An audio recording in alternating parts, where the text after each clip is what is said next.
Let's talk about Alexander the Great, the guy who basically looked at the map of the ancient world and said, "Mine." Alexander wasn't born a conqueror, but he was born into royalty. His father, King Philip II of Macedon, was a powerful and clever man who turned a tiny, underestimated kingdom in northern Greece into a serious military force. But Philip had one major advantage: his son. Alexander was a prodigy. As a boy, he was taught by Aristotle himself. Yeah, that Aristotle. So while most kids were learning to throw stones, Alexander was busy studying philosophy, science, war strategy, and how to charm a crowd. By the time he was a teenager, Alexander was already leading troops in battle. Imagine being 16 and already killing it on the battlefield, literally. But things got real when his father was assassinated. Nobody's quite sure who did it, though some whisper that Alexander's mom, Olympias, might have had something to do with it. Either way, at just 20 years old, Alexander became king. Most young rulers would have been eaten alive by power-hungry nobles. But not Alex. He stomped out rebellions like they were ants and quickly secured his grip on Greece.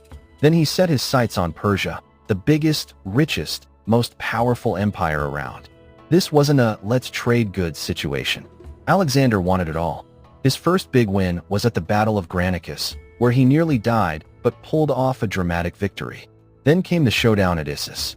This was personal. The Persian king, Darius III, brought a massive army, but Alexander outmaneuvered him, crushed his forces, and captured his family. And what did he do with them? Treated them with royal respect. That's the thing. Alexander wasn't just a killer. He knew how to play politics. Next stop, Egypt. But instead of fighting, Egypt welcomed him as a liberator.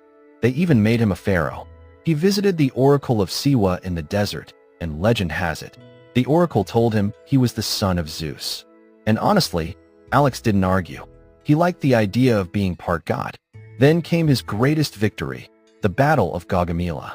This was the knockout punch. Darius ran off again, as usual, and Alexander marched straight into the heart of the Persian Empire, claiming cities like Babylon and Persepolis. At this point, he was the king of more land than any man before him. But here's where it gets weird.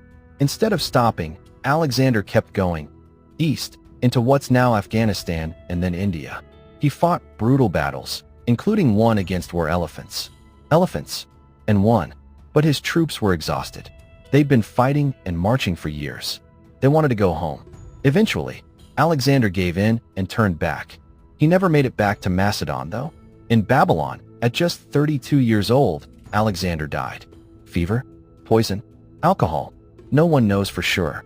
What we do know is that he died without naming a clear heir, which led to his empire breaking apart like a dropped plate.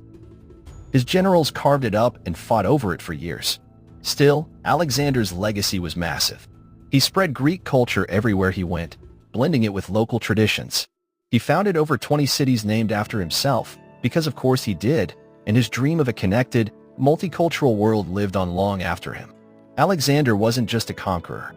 He was a visionary, a warrior philosopher, a man who lived fast, ruled hard, and changed the world before most people finished college.